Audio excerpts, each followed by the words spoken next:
So I wanted to show this match because Lord Rupert has a pretty interesting box here. So while his character choices aren't necessarily that unorthodox, you can see a lot of commonly used rush characters. You have Ares, you have Bozo and Licorice, of course, you have Tensei Jessica. Joshua's fallen off a little bit, but he can still be pretty scary. Same with Claret. So some interesting things about this box is that first he's using Sigma, and it's actually not an Infantry Sigma, it's an Archer Sigma, which kind of surprised me. This is of course still in week 8, so SB Sigma is not out yet. But without that, usually Infantry Sigma is used a lot, especially nowadays because there's so many Lancer tanks now. And another unit he has going for him here is actually Infantry Ares. It's definitely an interesting choice. It actually works pretty well against me here.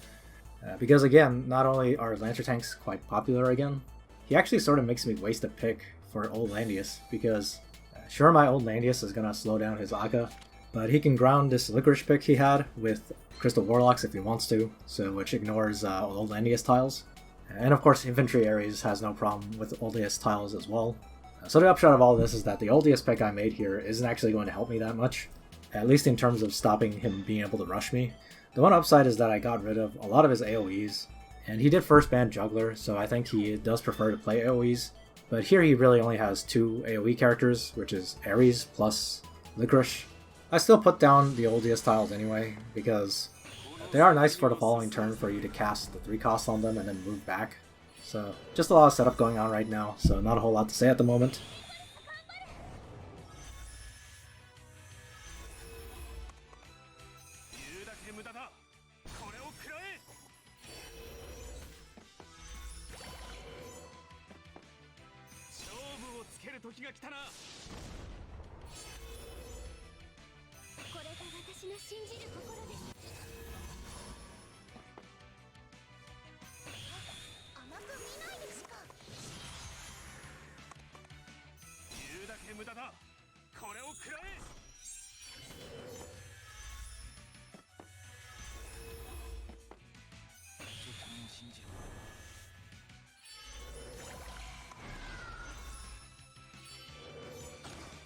So here he starts to engage me. He attacks with Sigma's Strong Wind Snipe.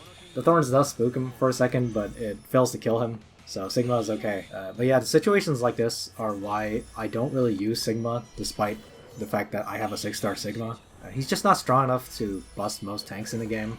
And if a tank has Royal Cavalry, they can just put them out front, and obviously Cyborgs can't really do anything against them. So even if you have an Infantry Sigma fighting a Lancer tank, as long as they put Cavalry Soldiers out front, Sigma just has a really hard time with them. I mean, he does have access to things like Dark Elf Snipers, but that makes it more awkward to use his Strong Wind Snipe.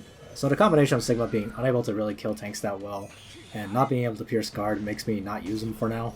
Of course, that will change soon enough. So anyway, you can see that he finally decides to engage with Ares. He first chips me a bit with his Licorice to try to get a kill on a lot of my units. As I surmised, this Ares is using a Balance Blade, which is one of the big reasons to bring Infantry Ares. So I kept Rachel out of the way so that she couldn't get blown up by Ares here. The 3-ring teleport is pretty OP, but like I said, I banned out a lot of Rupert's AoE, so he doesn't have as many follow-ups to work with here. And of course Wheeler is a long-range healer, so he can stand in the back and heal everybody and keep himself safe. Rupert follows up with Sigma here. He's clearly very familiar with how to use Sigma. You saw him earlier just cycling Sigma's turns over and over. And that's probably the most unique aspect of Sigma, his base class anyway. The fact that he can get his skills back up very, very quickly. Unfortunately, once again, Royal Cavs giving Sigma a hard time. Also, once again, Oldius not having Gift of Eternal Life kind of sucks. Spot heal would have been very nice here.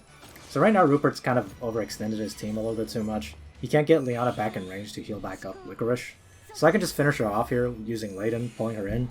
And that's actually exactly what I did. But the reason you don't see that here is because I recorded this replay several weeks afterwards, and the recording is kind of broken. So I actually did use Layden to pull in Licorice there instead of just ending his turn. There actually was at least one other game from this week I wanted to show you guys, but that replay completely broke down, as opposed to this one that only got kind of weird towards the end. But I guess that teaches me a lesson to just record my matches ahead of time before patches happen.